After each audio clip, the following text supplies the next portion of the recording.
The whole town of Redding Hollow stood frozen, watching as the Meskwaki elder, wrapped in a worn blanket, held up a pair of scuffed sneakers like they were sacred. Tears streaked his weathered face. Nobody could believe it. Those shoes, caked in river mud, had belonged to 12-year-old Clara Hensley. And now they were the reason the Meskwaki tribe was here, lining the town square with gifts that spilled across the pavement. Blankets, baskets, beads, things nobody in Redding Hollow had seen up close before. It was not just a gesture, it was a reckoning. How did a kid's shoes spark something this big? Let us go back to the start, 3 days ago, when Clara was just trying to get through another boring summer day. If you are hearing this story, maybe on your phone or television, take a second to hit follow, like, or share. That small click helps keep stories like this alive, and it means a lot to us. Clara was kicking rocks along the riverbank, her sneakers slapping the dirt path. Summer in Redding Hollow was slow, the kind of slow that made kids restless. She was a wiry girl, all elbows and freckles, with a habit of talking to herself when she thought nobody was listening. Her mom, Ellen, worked double shifts at the diner, so Clara spent most days wandering, looking for something to do. That morning, she had spotted an old man sitting by the river, his bare feet dangling in the water. He looked tired, his blanket slipping off his shoulders. Clara did not know much about the Meskwaki, who lived on a settlement a few miles out of town. She had heard stories, though whispers about their traditions, their pride, their distrust of folks like her. She stopped a few feet away, squinting. The man's feet were calloused, cracked, like he had walked 100 miles. Clara glanced at her own sneakers, beat up but sturdy. She did not think too hard about it. She just tugged them off, socks too, and held them out. "You need these more than me," she said, her voice small but sure. The man looked up, his eyes sharp despite his age. He did not take the shoes right away. He just stared, like he was weighing her soul. Finally, he nodded, took them, and slipped them on. They were too small, but he did not complain. Clara walked home barefoot, the gravel biting her feet, feeling like she had done something right. That should have been the end of it. A small act, forgotten by supper. But the next morning, Clara woke to a strange sight. 3 Meskwaki women stood outside her trailer, holding woven baskets filled with corn and berries. Ellen, wiping her hands on a dish towel, stepped onto the porch, confused. The women did not speak much, just set the baskets down and said, "For the girl." Clara peeked from behind her mom, her stomach twisting. She had not told anyone about the shoes, not even Ellen. How did they know? The women left as quietly as they came, but the town was already buzzing. Redding Hollow was small, and news traveled fast. By noon, folks at the diner were whispering about Clara and the Indians who showed up at her door. Ellen was not happy. She sat Clara down at the kitchen table, her hands shaking as she lit a cigarette. "What did you do, Clara? You cannot just go giving stuff to strangers, especially not them." Ellen was not prejudiced, not really, but she was scared. The Meskwaki kept to themselves, and the town liked it that way. There was history there, old grudges, land disputes, stories nobody talked about openly. Clara tried to explain, but her words came out jumbled. "He needed shoes, Mom. His feet were all messed up." Ellen sighed, rubbing her temples. She did not know what to make of it, but she told Clara to stay away from the river for a while. The baskets kept coming. By the 3rd day, Clara's front yard looked like a market stall. More corn, blankets, even a small carved wooden bird. Each gift came with the same quiet message. For the girl. Clara was starting to feel uneasy. She liked the gifts, sure, but the attention was too much. Kids at the corner store teased her, calling her Chief Clara. Grown-ups gave her looks, some proud, some suspicious. At the diner, Ellen overheard a man mutter, "What's a kid doing, stirring up trouble with those people?" Clara heard it too and felt her face burn. She had not meant to stir up anything. She just saw a man who needed help. Then, at the corner store, Clara ran into Tommy's older brother, Jake, a lanky teenager with a mean streak. He leaned against the counter, smirking, as Clara grabbed a soda. "Heard your buddies with the Meskwaki now," he said, loud enough for the cashier to glance over. Clara froze, her fingers tight around the can. Jake stepped closer, his voice low. You think you're special, giving away your shoes? They do not care about you. They are just using you to mess with us. Clara's throat burned, but she did not look at him. She paid and left, her soda unopened, her hands shaking. Outside, she saw Jake's friends watching, laughing under their breath. She walked home faster, the word using stuck in her head like a splinter. The letter came that night, slipped under the trailer door, written in careful slanted handwriting. The Meskwaki elder, whose name was Joseph Redfeather, wanted to meet Clara and her mother. Not at the trailer, but at the settlement. Ellen read the note and went pale. "No way," she said, crumpling it. "We are not going out there." Clara, though, was curious. She had never been to the Meskwaki settlement. She had heard it was just a few houses and a community hall, nothing fancy, but it felt like another world. She begged her mom, her voice climbing. "Please, Mom, they are not mad. They keep bringing us stuff." Ellen shook her head, but Clara could tell she was wavering. Before Ellen could decide, a knock came at the door. It was Mrs. Larson, the neighbor who always smelled like lavender and gossip. She held a newspaper, her lips pursed. "Ellen, you seen this?" she asked, thrusting the paper forward. The headline read, "Local Girl's Gift Sparks Meskwaki Response." Clara's stomach dropped. The article mentioned her by name, with a blurry photo of their trailer and the baskets. Mrs. Larson's voice was sharp. "People are talking, Ellen. Some say it is sweet, but others think it is trouble. You need to be careful." Ellen's face hardened, and she shut the door without a word. Clara stood there, the newspaper on the table like a weight. She had not asked for this. The next morning, Ellen gave in. She drove Clara to the settlement in their rattling old pickup, her knuckles white on the wheel. The Meskwaki land was tucked behind a stand of pines, a cluster of homes with tin roofs and a big open field. Joseph Redfeather was waiting outside the community hall, still wearing Clara's sneakers. He looked different here, taller somehow, surrounded by a small group of men and women.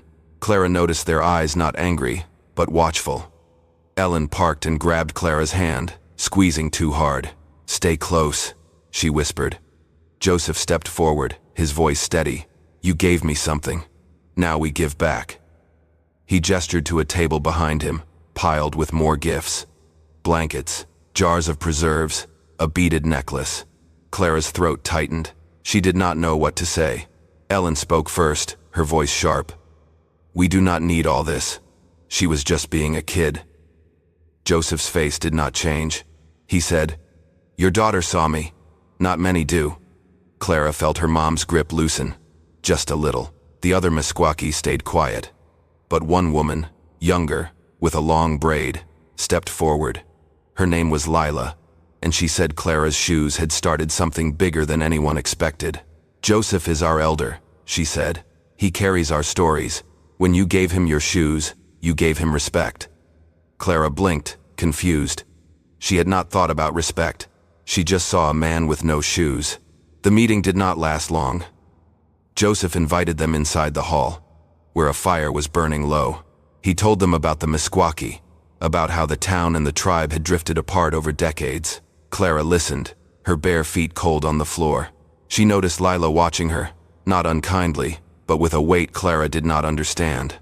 When they left, Joseph pressed the beaded necklace into Clara's hand. "For you," he said. Ellen did not argue this time. On the drive home she was quiet, her eyes on the road. Clara clutched the necklace, feeling like she had stepped into something she could not quite grasp.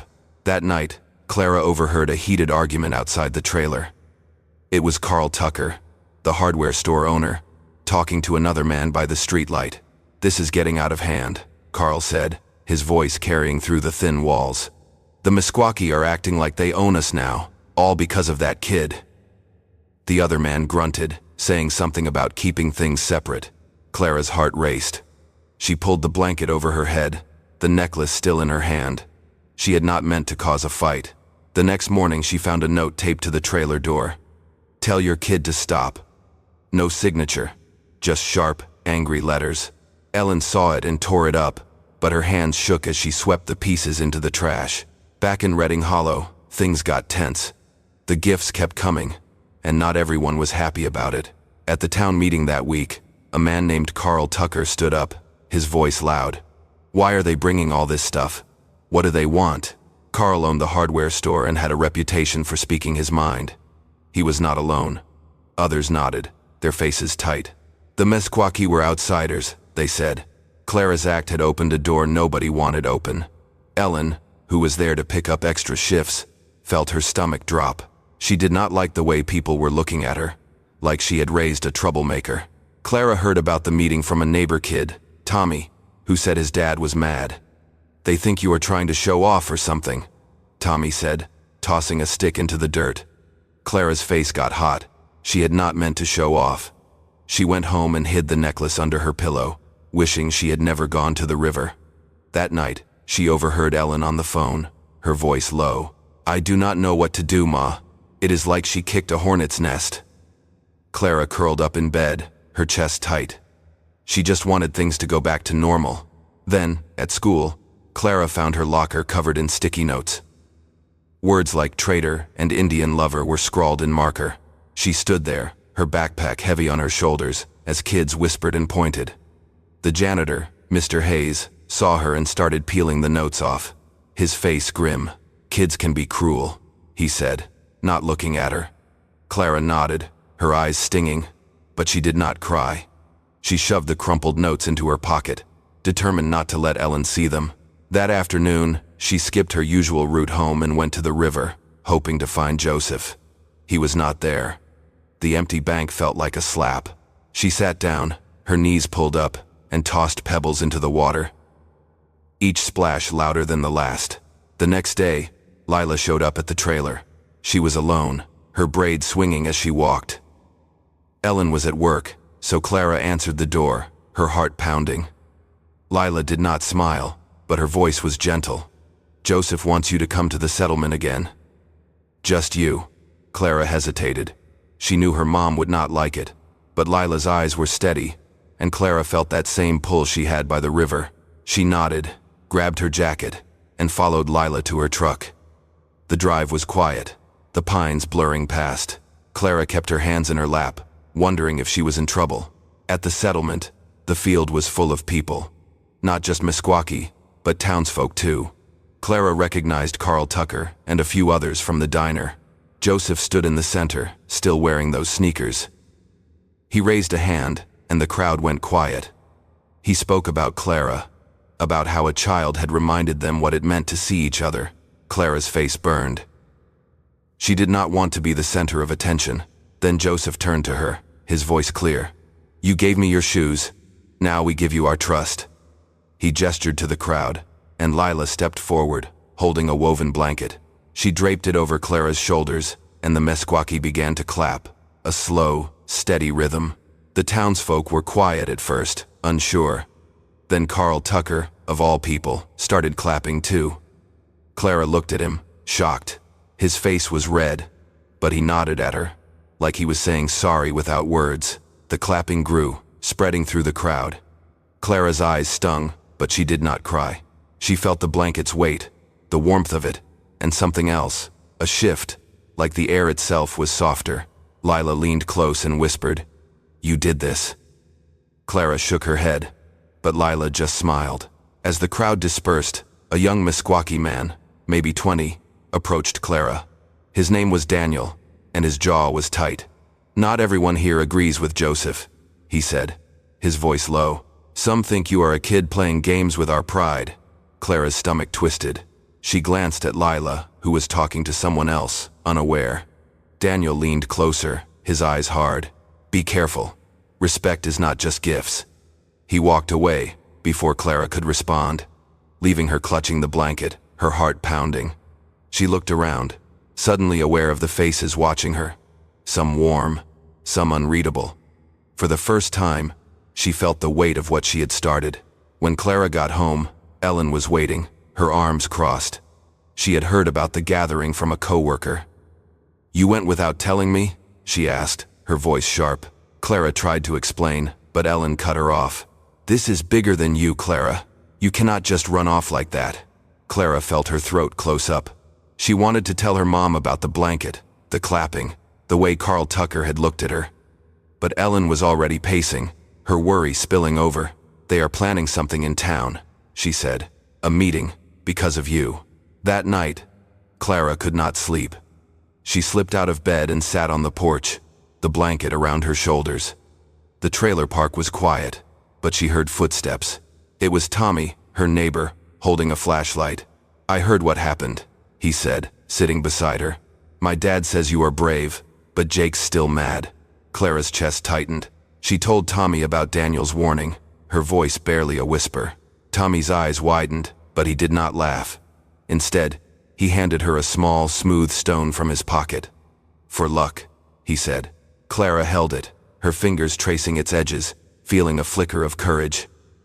She did not know what was coming, but she was not alone. The town meeting was packed. Every chair in the community center was taken, and people stood against the walls. Clara and Ellen sat near the front, Clara clutching the blanket in her lap. Carl Tucker stood up again, but this time his voice was different. "I was wrong," he said, looking at Clara. "This kid did something most of us would not. She saw someone, not a stranger." The room was quiet. Then someone clapped, then another. Clara's face burned, but she did not look away. The mayor, a nervous man named Bill, stood up and said the town wanted to do something for the Meskwaki, a shared festival maybe, or a day to learn about each other. Clara felt her mom's hand on her shoulder, squeezing gently. Before the meeting ended, Daniel stood up from the back, his voice cutting through the murmurs. "The Meskwaki do not need your pity," he said, his eyes on the mayor.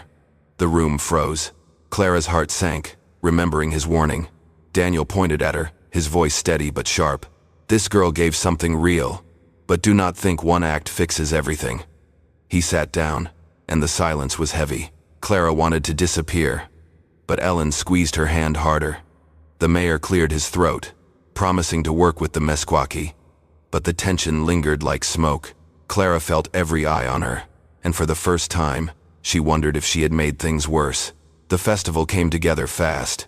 2 weeks later, the town square was alive with tables, music, and food. Meskwaki women showed kids how to weave baskets. Men from town grilled burgers next to Meskwaki men roasting corn. Clara wandered through, the blanket over her shoulders, the beaded necklace around her neck. She saw Joseph across the square, talking to Carl Tucker. They were laughing, like old friends. Clara's chest felt warm. She had not meant to start anything, but maybe that was the point. Sometimes, you do not plan the big moments. They just happen. During the festival, Clara noticed Jake lurking by a table, his arms crossed. He caught her eye and walked over, his sneakers scuffing the dirt. "You think you are a hero now?" he asked, his voice low but venomous. Before Clara could answer, Lila appeared, her braids swinging. "Leave her alone," she said, stepping between them. Jake smirked but backed off, his friends snickering. Lila turned to Clara, her face soft but firm. "He is scared," she said. "Scared people lash out." Clara nodded, her hands shaking, but she stood taller. Lila's words felt like armor, and for the first time, Clara saw Jake's anger for what it was: fear, not strength. Lila found her later by the cotton candy stand, her braids swinging. "You okay?" she asked. Clara nodded, her mouth full of sugar. Lila laughed, then got serious. "You know, Clara, you gave us more than shoes. You gave us a way to talk again." Clara did not know what to say. She was just a kid, not some hero. But Lila's eyes were steady, and Clara felt that weight again, like she was part of something bigger. She smiled, and Lila hugged her, quick and fierce. As the festival wound down, Joseph called Clara over to a small circle of Meskwaki elders. They sat on folding chairs, their faces lined with age and stories. One woman, her hands gnarled, handed Clara a tiny woven pouch. "For your heart," she said, her voice like gravel. Clara opened it and found a single feather, soft and black. The elders watched her, their eyes warm but heavy with meaning. Joseph spoke last. "This is not just for you. It is for what comes next." Clara's fingers closed around the pouch, her throat tight. She did not understand, but she felt the weight of their trust, like a promise she had to keep. The festival went late into the night. Clara and Ellen stayed until the stars were out, the square glowing with string lights. Joseph found them before they left, his sneakers still on his feet. He looked at Clara, his eyes soft. "You are welcome here," he said. "Always." Ellen's eyes were shiny, but she did not cry. She just nodded and said, "Thank you." On the drive home, Clara leaned against the window, the blanket warm around her. Reading Hollow felt different now, like it had opened up. The next morning, Clara found a crowd outside the trailer. Townsfolk and Meskwaki stood together, holding signs that read, "Thank you, Clara." Carl Tucker was there, his face softer than she had ever seen. He handed her a small wooden box, carved with a river pattern. "From the town," he said, his voice gruff. Inside was a key not to anything real, but a symbol, he explained, of Reading Hollow's gratitude. Clara's eyes burned, but she smiled, her hand steady. The crowd cheered, a sound that echoed through the pines. For the first time, Clara felt like she belonged to both worlds. The next morning, the town was still talking. The festival had changed things. People were planning another one, and the Meskwaki were already part of it. Clara went back to the river, her new sneakers a gift from Ellen crunching on the path. She sat where Joseph had been, her feet dangling in the water. She thought about the shoes, the baskets, the blanket, the clapping. It was a lot for a kid to carry, but she did not mind. She had seen someone, and they had seen her back. If you are still with us, maybe on your phone, intelligent screen, take a moment to hit like, follow, or share. It is a small thing, but it means the world to keep stories like Clara's out there, connecting us all.